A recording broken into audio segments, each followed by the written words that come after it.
is ended. The Atari 8-bit podcast.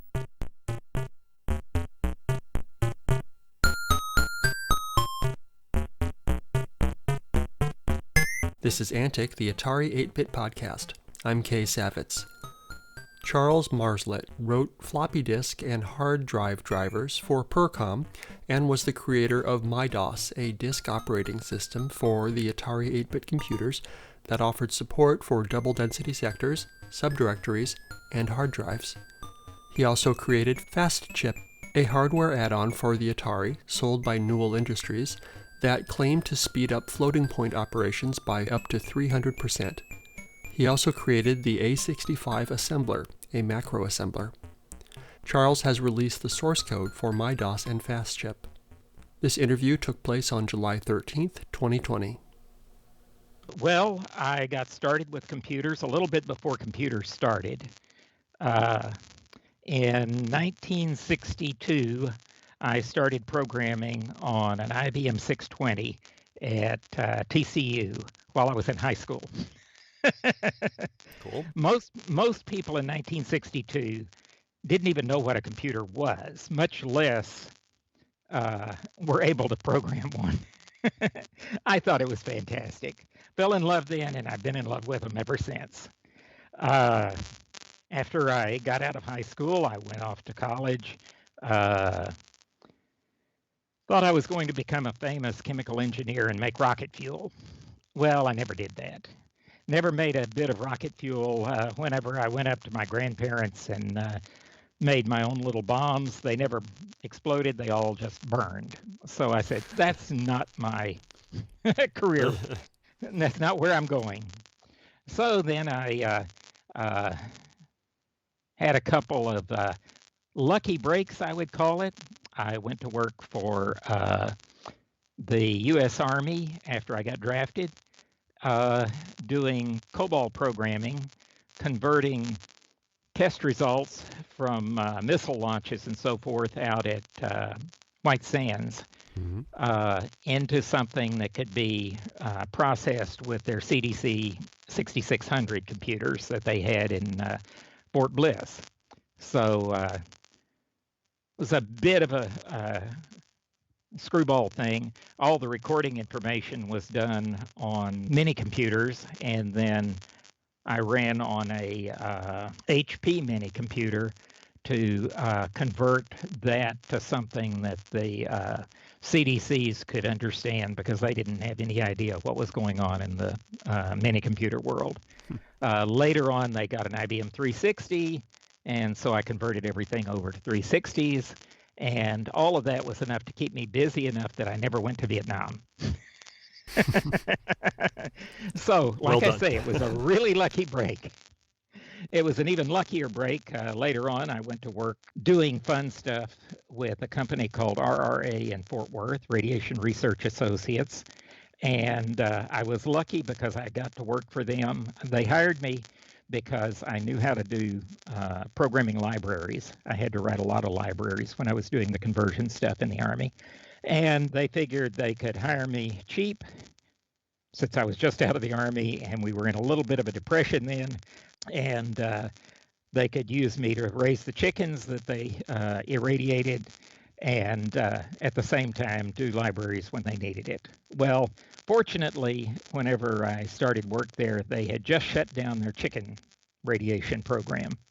So I never got to raise radioactive chickens. Man, that's the dream, right? I know. I dreamed about it for years. So anyway, I did a lot of libraries. It turned out they needed a whole lot of stuff. Doing simulations of astronauts that are flying through airburst of nuclear tests, because that was before the nuclear test ban treaty. So I know all sorts of things that nobody in the world needs to know. Well, if they need to know it, they've got other problems. They don't really care about knowing it. I can tell you how many times you can orbit the Earth before you may as well not come down. That was one of the test libraries that I did. Wow. Depending on how high your orbit was. And how far off from directly above the Chinese airburst was that would tell me how many orbits you could do before you, like I say, didn't need to worry about it anymore. Mm-hmm. And for a long, long time, that was the only thing. There's a current meme that people do where you put your own name in the search box for Google and you see where you come up. Well, that particular document, the documentation for that library and that tool, got the only hit on me for about 10 years. So I guess I'm famous for nuclear testing. The other thing that I did, but it didn't show up on the internet because it was sort of semi-secret stuff, was I and a couple of other younger employees there did the shielding work on 3 Mile Island. And one of the nice stories I tell is Jim Price was the director of our project. He was the PhD and everything. And one day he was looking at the schematics and layout for 3 Mile Island. And he said, they're going to have a major disaster here. This is before they built it. He said, look at this. Now, I know you're not an engineer. You're a math major. But look at the water pumps. And I looked at the water pumps and I said, there's only one thing that looks funny to me, and that is the pumps are up at the top of the hill. And I'm assuming that means the water can never boil. And he said, well, the water can boil, and the pumps are at the top of the hill. And whenever the water boils, the pumps are going to pump dry, and 3 Mile Island is going to have a meltdown. This was a year before they did it. Wow. So ever since then, I've thought he's a brilliant guy. Mm-hmm. And then after that, I went to work for a company that made remote batch terminals for the U.S. Navy, outfit called Harris Data Communications. Harris Data Communications wanted to, or actually the Navy wanted them to add the ability for the Navy to write programs that ran on the remote batch terminal, turn them into sort of a mini computer, since they had a mini computer as part of them. Mm-hmm. So they bought a COBOL compiler. The company had cloned the IBM 360 sort of and turned it into a mini computer. It was much like a 360, but it only did 32-bit arithmetic. It didn't have any string arithmetic, and it didn't have any of the BCD arithmetic and so forth that the 360 had. Mm-hmm. So it was sort of a stripped down 360. And they wrote a COBOL compiler for their mini computer in COBOL. So I got the COBOL compiler and got it up and running on our machine. And then they said, well, now we've got that, we need an assembler and we need a linker. We need a full tool chain. None of this business of everything has to be written in COBOL. The Navy doesn't want that. So we did that, and after about 9 months, we had it up and running, took it to Annapolis, and they went out to the Bay, and we ran the test suite. And now I can say I met my first famous person. What was her name? The admiral in the Navy that invented COBOL. Grace Hopper. Grace Hopper, yes. Grace Hopper actually came out and reviewed the test results with the two captains that were in charge of them. And she came over and said to me that she thought that was an excellent job. That's the first time that she had ever seen somebody get only 6 errors in their validation test for a COBOL compiler. And nice. I was afraid 6 was bad. That was also my introduction to the idea that people ship stuff a long time before it's ready to go. Mm-hmm. Cool. After that, I got hired by another company to do compilers and operating systems called Computer Automation. And I don't know if you're familiar with the fact, but they are the first company that actually implemented I guess I'd call it a microcomputer, a single chip processor with integrated microcode. And basically everything on the processor was on the processor except the main memory, which was core memory, and the peripherals. So pretty neat. Worked there for about 10 years, and then went to work for an outfit that actually sort of still exists, STB Systems in Fort Worth, or actually in, where was STB? Dallas, Fort Worth somewhere.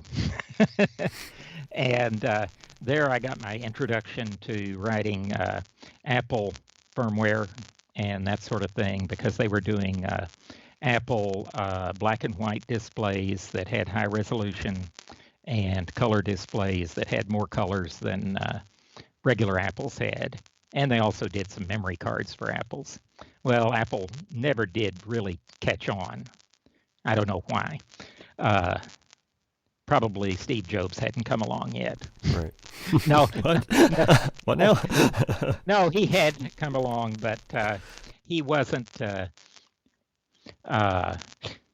quite into the iPhone business and stuff. But anyway, I did talk a couple of times to him. He didn't remember me from my Atari days, but I remembered him. I thought he was sort of a scuzzy guy. He was assigned the task when he worked at Atari of trying to get me to ship the source code for MYDOS and for the FastChip so that they could integrate that into the Atari system. And then he quit and called me back from Apple about putting it into the Apple One. I really didn't want to do that because I felt like I would be giving it away. And I figured if I was going to give it away, I was going to give it away. Right. You know, I basically had a friend who made a cheap, Newell Industries, made a cheap add-on memory card for Ataris, and he integrated into that the FastChip, which was a math chip for the 8-bit Atari, and also shipped out as an add-on thing. I can't remember if he charged separately for it or not. That was ROM-DOS and MYDOS. Right. And ROM-DOS was basically something that replaced, he and another friend of his had put together the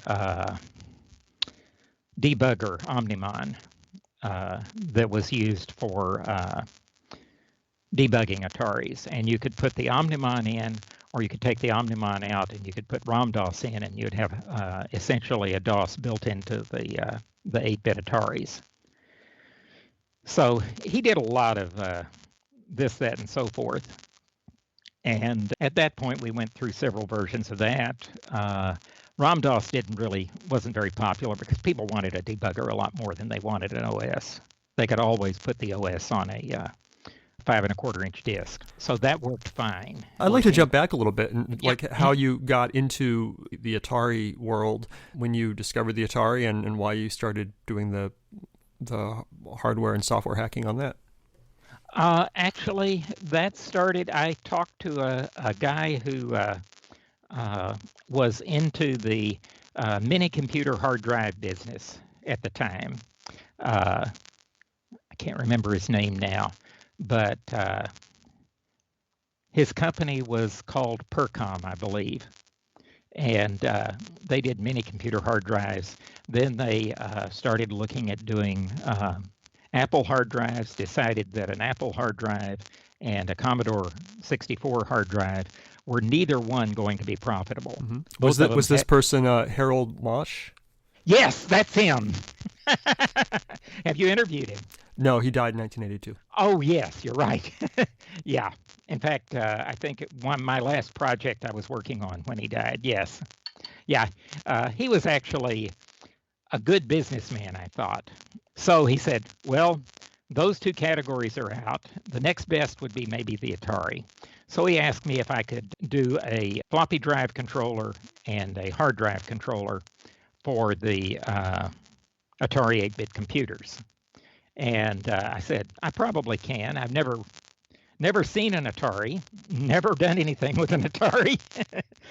So almost the same day that I was talking to him about that, I went to Sears and they had a closeout of their personal computers. They had a couple of IBM PCs, and they had an Atari 400 and an Atari 800. And I said, well, I haven't even signed a contract. I'm not necessarily going to make anything off of this, so I'll buy the 400. Mm-hmm.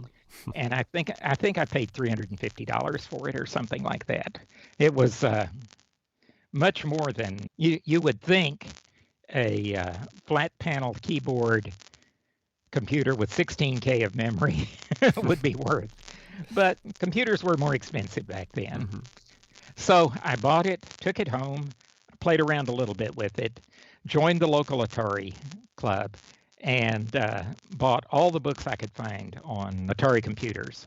And one of the books that I bought was, I have the book still, but I don't think I've got it on my bookshelf right here. The guy who wrote the Atari Basic compiler. Oh, sure. Bill Wilkinson. Yes, Bill Wilkinson. Bill Wilkinson. Yeah. So I bought his book on Inside the Atari ROM or something like that, mm-hmm. And read through it, looked at the routines that were involved in talking to the Atari serial port. Mm-hmm. And at that point, I said, this looks like it can be done. Talked a little bit then back to Percom. They decided to hire me, and they said, first off, we want to do a double density floppy because Atari has decided to kill the double density floppy mm-hmm. project. Right. So he had a copy of the double density OS, and I looked at it, ran through it, actually was able to read the contents of that on another digression. I had bought a Heathkit PC. I forget the name of their PC, but they had a PC. They shipped it with source code to the BIOS and schematics and all sorts of information that you might want to have if you wanted to do your own hacking, because they were into ham radios and that sort of thing too. Sure. And so I started playing around with it, and he had a prototype of the initial floppy drive, and a little bit of a side effect there. The original design for the floppy was going to be using a 6502 as the floppy controller, and a 1776, I believe, was the Western Digital chip that was the disk controller. After a little bit of playing around with it, I said, I don't think I'll ever be able to make this work. He didn't want to put a DMA chip on the in the disk controller, and the 6502 was just not capable of handling it without a DMA. Neither was the 8088, that was used in the Commodore, I believe it was. Commodore also had a 6502. I know, but the disk controller was an 8088. Okay. Had an 8088 DMA chip. I believe it was the Commodore. It was one of the PCs then, which I always thought was funny because they could have actually built an emulator and run PC software on the computer if they had thought that PCs were ever going to take off, because they had the processor right there. He did not want to put a DMA controller chip in there, and he said, well, what should we do?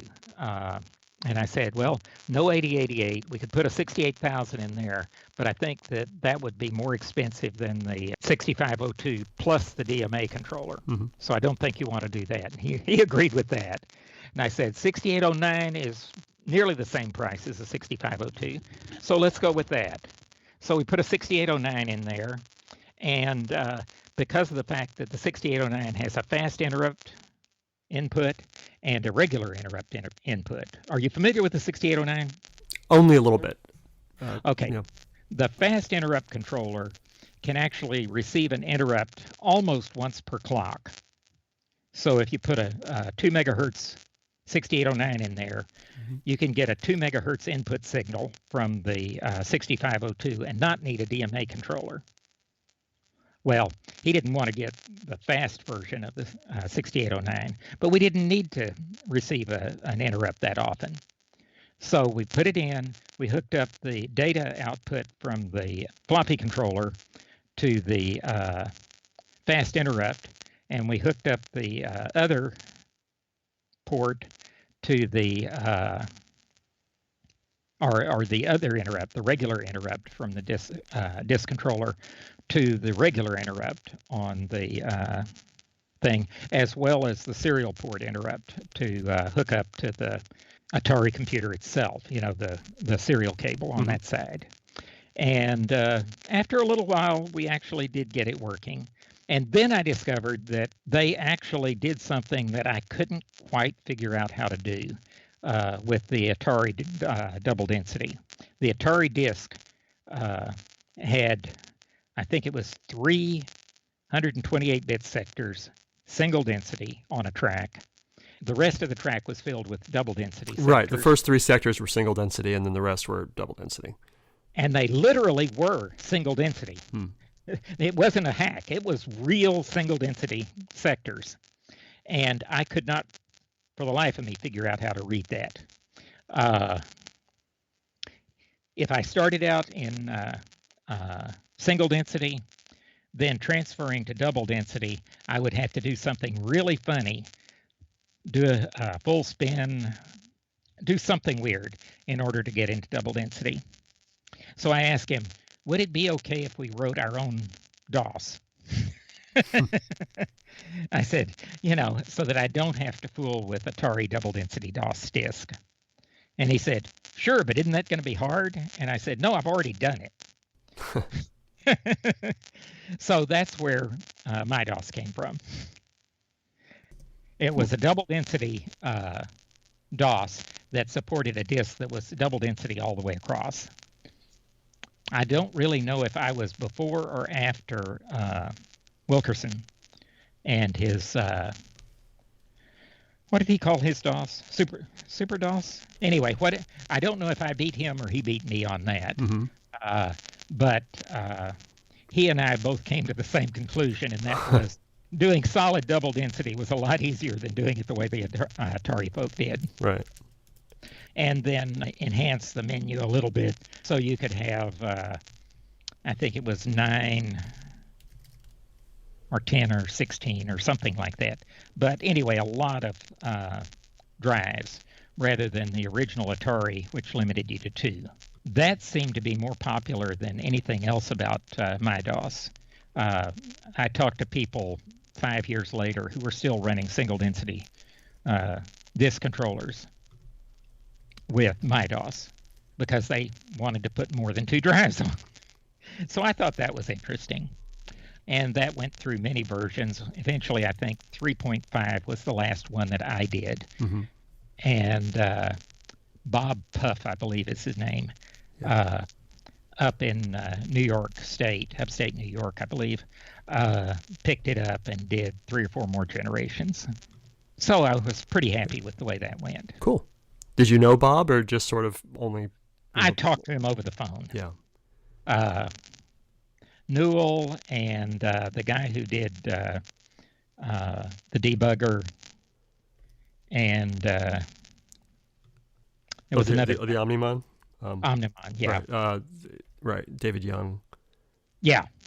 And there was a guy down in Austin who introduced me to an investor in Dallas. And at that time I was living in Garland, so I was pretty close to Dallas. Introduced me to him. He introduced me to another character who had tried to get into the CPM business with, x86 type processors and that sort of thing. And he came up with the bright idea of doing an x86 computer that had a hard drive or a floppy or whatever. You could put a 3.5-inch floppy on an Atari. You could put a 5.25-inch floppy on the Atari. You could put a hard drive on the SCSI hard drive on the Atari. You could do all sorts of things because he would just put those into his CPM machine. He had invested a lot in making his CPM machine fairly versatile. Mm-hmm. And then that would behave as a disk controller for the Atari. That was the ATR 8000. Right. And the 8000 and 8500 was a smaller version, didn't require near as much hardware, and didn't have quite as much versatility. But both of those could be run as a CPM machine or as a peripheral for an Atari. Right. I don't remember the 8500. I've got one here. I've been thinking about sending it off to a museum or something. I'm not sure if it actually got produced and got into production or not. Yeah, I don't think it did. Because the one I've got is a motherboard with a PC power supply and I don't know, some peripherals hooked up to it like that. But it was definitely not production ready. And the main difference between it and the 8000 was that it used I think it was an 8086, but it might have been a 286. No, it was a 186. It was a 186. It was a 186, and you could put a floating point chip in it, the 187 chip. And that meant that it was significantly faster and could run additional software that the 8000 didn't, because I think the 8000 used the 8085 or 8080. It was a pretty nice setup. Like I say, I never saw a whole lot of it after that because pretty soon the company went bankrupt. Sure. Yeah. That happened a lot. Yes. Yeah. Either that or the really bad thing. What was the guy's name at Percom? Harold Mosch. Harold Mosch, yeah. He had it a whole lot worse because I think he came down with leukemia or something and died very quickly. Mm-hmm. And his company was in great shape. The financial analyst that handled his books took over after he died, and he really didn't know how to pick and choose products for that kind of a market. So it ran along for a little while, but it didn't do well after that. Harold was really the core of Percom. Mm-hmm. And I knew all those people because they were all either in Texas or what was the guy's name? Small, I believe, was his last name. David Small? David Small, yeah. He's the guy that introduced me to the ATR 8000 people. He was in the Atari club there, and he introduced me to the guy who actually managed the company that built the ATR 8000s. So, it was a real tight-knit thing. And then David Small moved off to Colorado, I think. He was the first to disappear. And then I wound up getting a job with STB and sort of disappeared from Atari world. Got a 16-bit computer and played around a little bit with graphical operating systems. That made STB interested in me, so I wound up getting hired on there. I did graphical BIOSes for their graphics systems. They moved all the graphics stuff that they had done for Apple over to PCs, and that got me interested in Unix. Well, I'd been interested in Unix a little bit before that because I had been working, before I came to work for them, I worked for a gasoline pump company called Southwest Pump. And there I got involved in doing serial communications lines between the gas pump and the console and service stations. And that, in turn, made it possible for me to figure out how to do the Atari serial communications line. So if I had not worked for the gas pump company, that would have not been successful. So all through here, everything's luck. I did things that at the time, were just, I thought this was interesting, so I'd do it. And it was just a stepping stone then to the next step. Sure. So okay, so on MYDOS, to summarize, make sure I understand correctly, Yeah. it sounds like Percom wanted to do their double density drive. You couldn't figure out how to do single and double density in the same disk. So you created the software, the MYDOS software, which that would boot from a double density sector. Right. And then as a bonus, you added subdirectories, and it could work with a hard drive and other features that standard Atari DOS couldn't do, right? Yeah. And then with the hard drive, we had partitioning, because I thought that was a great idea. And that allowed you then to have one of those huge 5 megabyte hard drives. Oh, you're never going to fill that. Yeah, well, and how could you access it all? Because, the Atari file system was oriented around, what was it, 12-bit sectors or something like that, 14-bit sectors. It was not a full 16 bits, I remember that. It was like 720 sectors per standard disk. Then you could do double density disks that were 1440. Mm-hmm.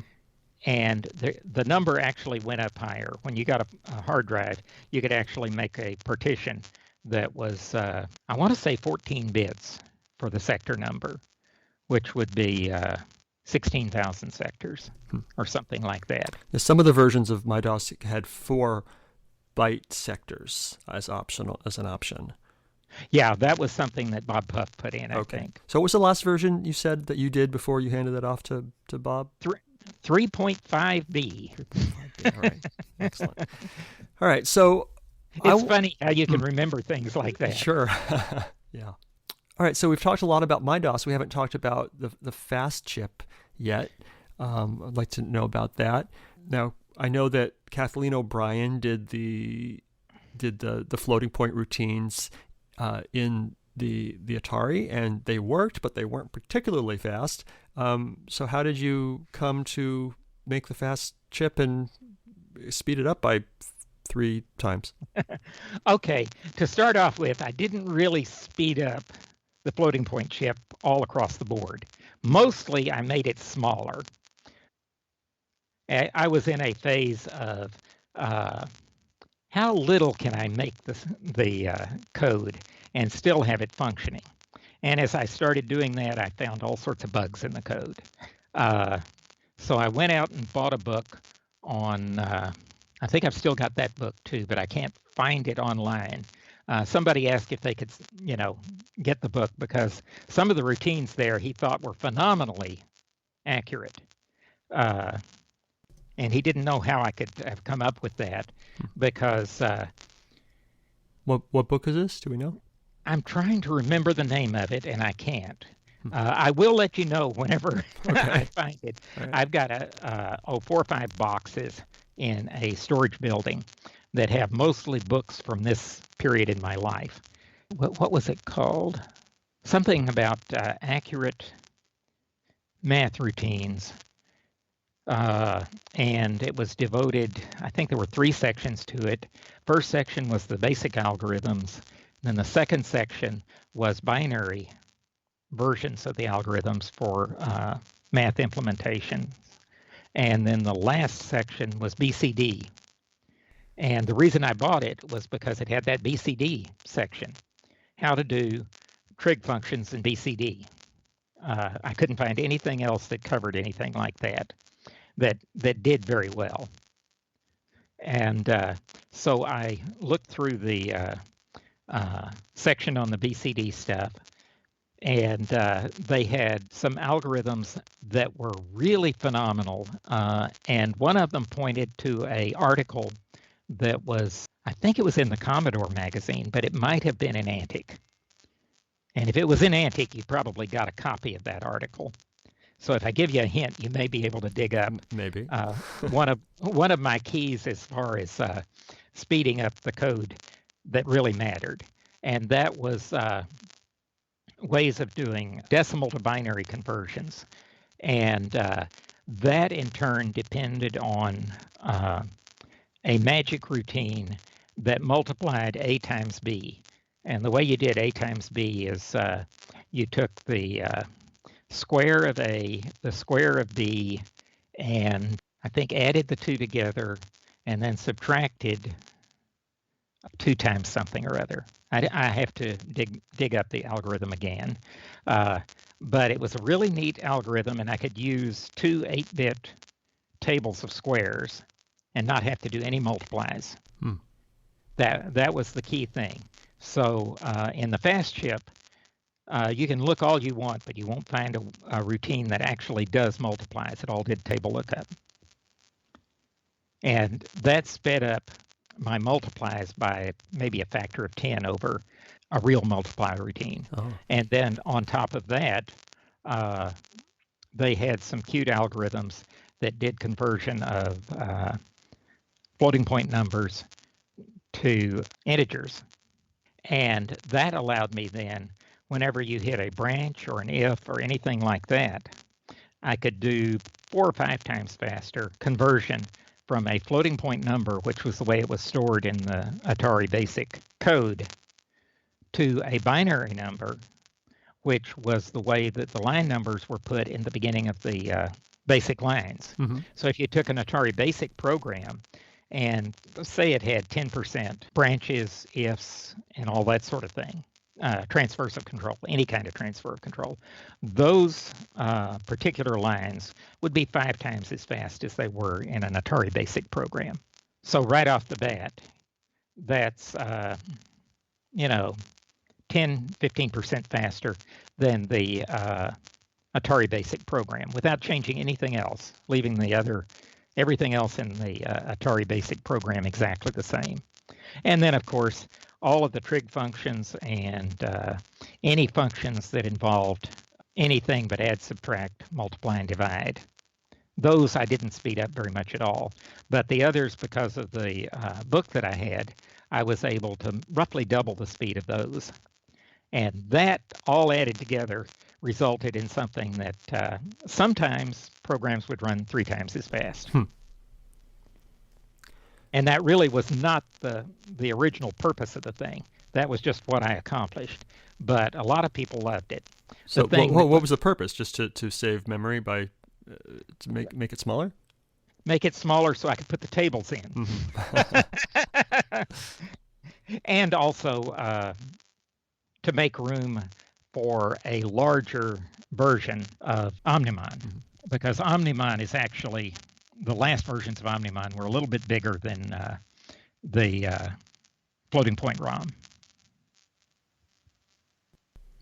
And that's the chunk of memory that it sat in. Cool. So by making this smaller, I was able to fit, Omnimon and the FastChip into the 2K area that it was located in. And a few years ago, you released the source code to FastChip. Thank you for that. Yep. Actually, I released an old version, I found out. I'm trying to remember the name of the guy who asked me to send him a copy of it, and I sent it to him, and he said, well, he has a binary version of something newer. And I looked, and I have that version, but it's in my Atari 8-bit computer. It's not, source code. I've been looking for it ever since. And someday I plan on releasing that source code as well. I hope you can find it. I think I remember what the main difference is between the two. When I released FastChip, everything was all fine and dandy until some people were reporting that it was failing some tests that people had written to validate their hardware. And in particular, if you took the square root of 4, I think it was, and then you took the square of the square root of the answer you got, you don't get 4 back. Part of the test was to run through and take the square root of the numbers from 1 to 100, and then square them back and see if you got 1 to 100 back. And I think it was 4 that failed. And it was because of a bug in the original ROM that it turns out that the Atari Basic interpreter actually looked at the numbers whenever it was calculating the square root of 4, and it replaced the answer with 2. Oh, okay. That specific number, because apparently he was using that as part of his test, or she, I should say. And I had never thought about that. So whenever I took the square root, it did turn out to be slightly smaller. And whenever they substituted the 4 and then no, I'm sorry. How did that work?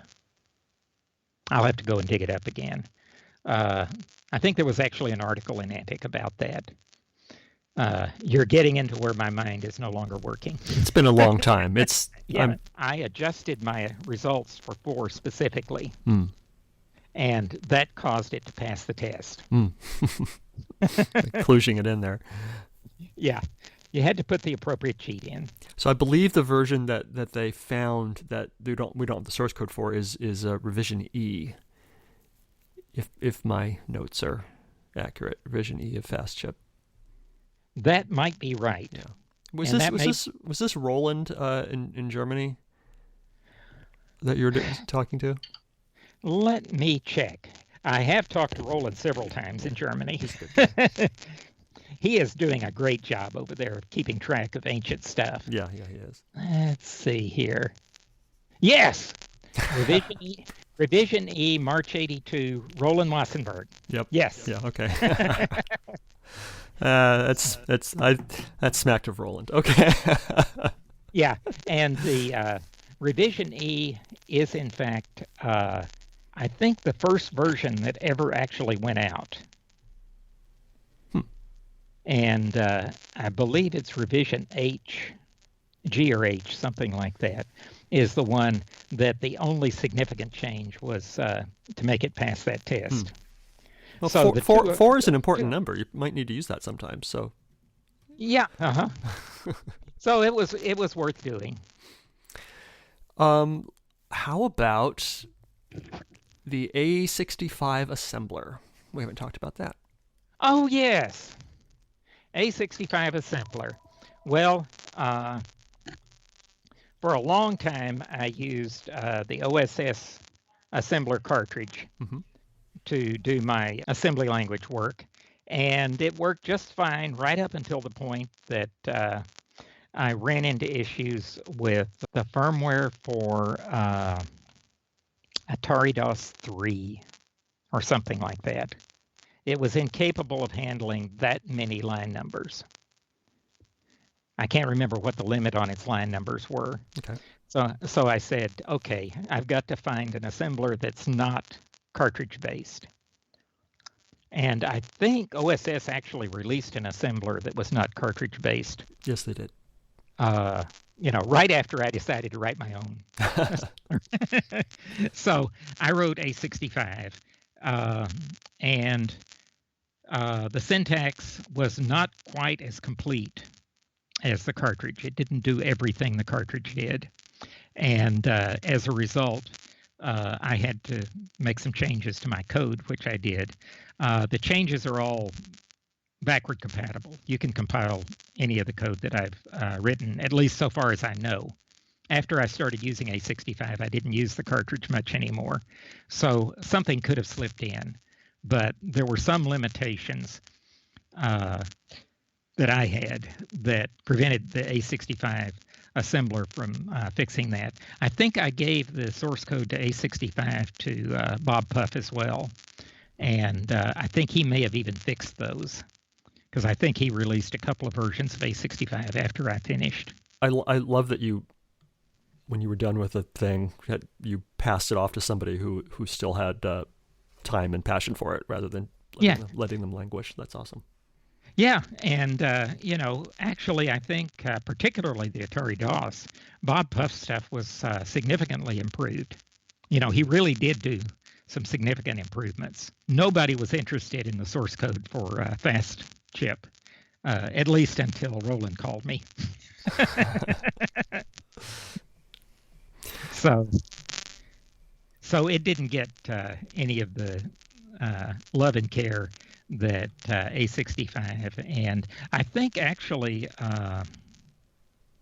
Bob Puff also on his own did a PC utility that read and wrote Atari 5.25-inch discs. I thought that was you. I saw a lot of references to something called util.exe, which is a terrible name for a utility.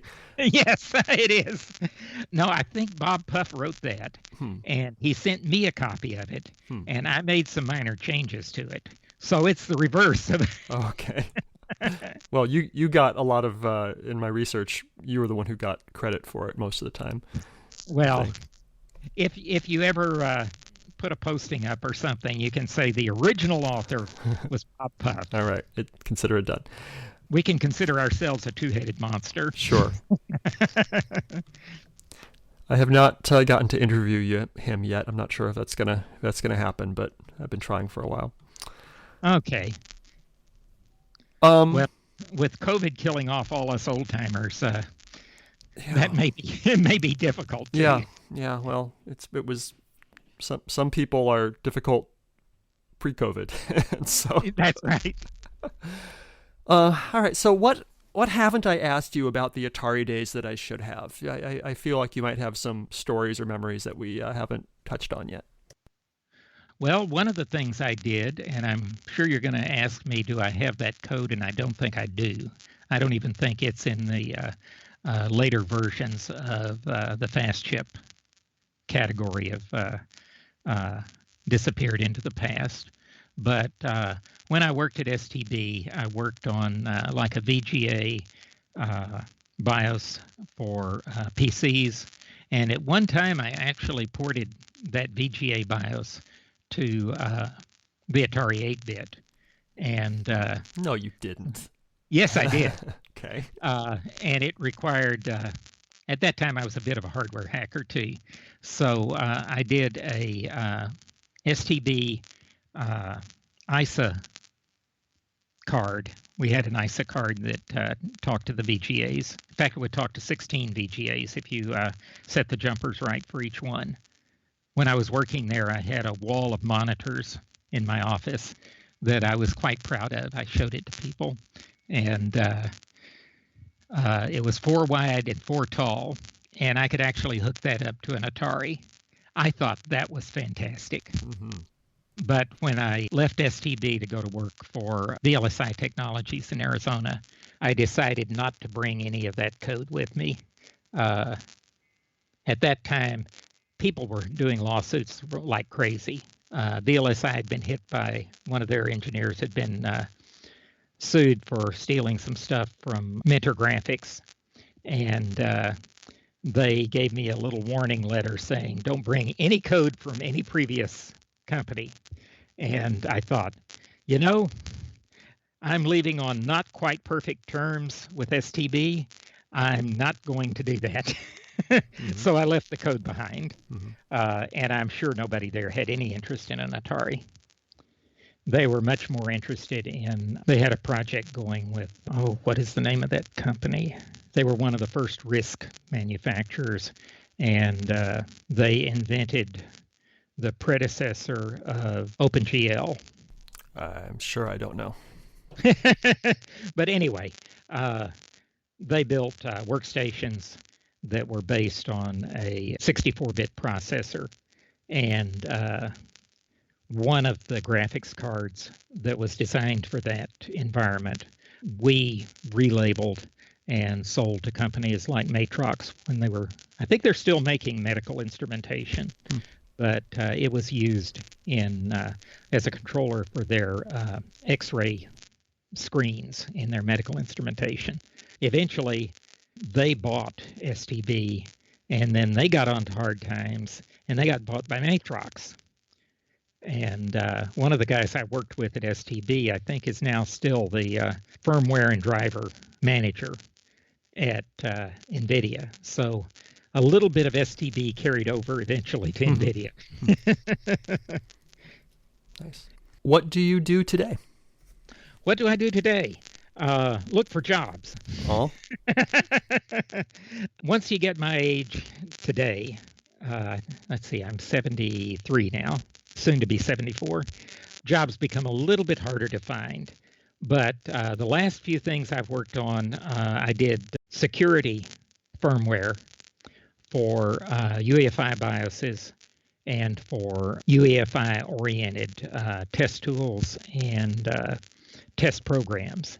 And I did that for Dell up until about 3 years ago. And then after that, I've done it for Google and for AMD.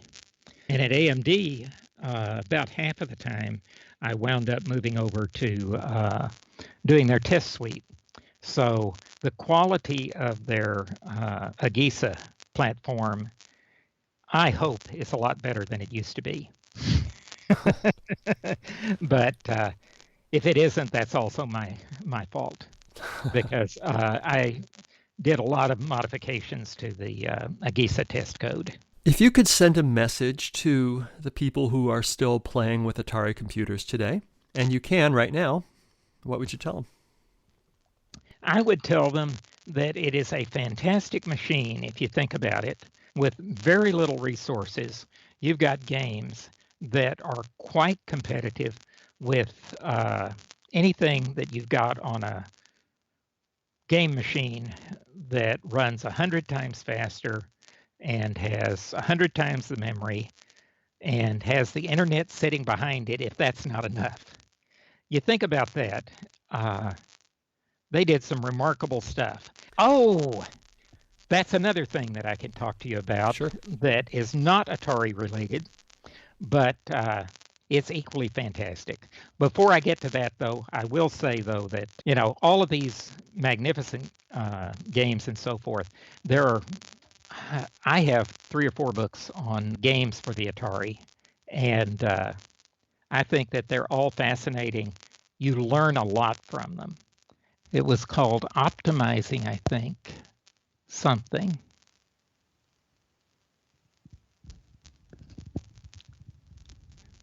And this guy is really a pretty quality dude, too. The guy who wrote the book and did the graphics engine for Castle Wolfenstein, and did the graphics engine for a not very well-known operating system called Windows NT. Yeah, little thing. Yeah, a little thing there, if I remember correctly. Abrash. Abrash? Yeah, Abrash, I believe, was his last name. And I'm trying to remember his first name. Michael Abrash, yes. And he wrote a 3-volume optimization book on optimizing primarily assembly language code, which was already fading. So when he got around to writing Volume 3, I don't think he ever finished it. And Volume 2, I think he posted on the internet, but it never came out as a book. The Zen of Assembly Language? The Zen of Assembly Language, that's it. Woohoo! Yay, Google. I'm not familiar with this one. It is, like I say, not specifically Atari-oriented, but it's aimed at writing really efficient assembly language, which, as far as I'm concerned, was something that you had to know if you were going to write anything decent for the Atari. I think I have what I need, Charles. Thank you. Fantastic. I hope it was interesting. It was. Thank you bunch. Thank you, Charles. I really enjoyed it.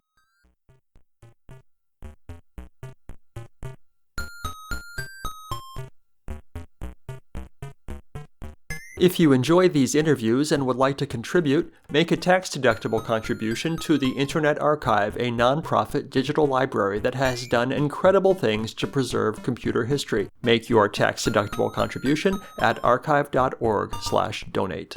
Thanks.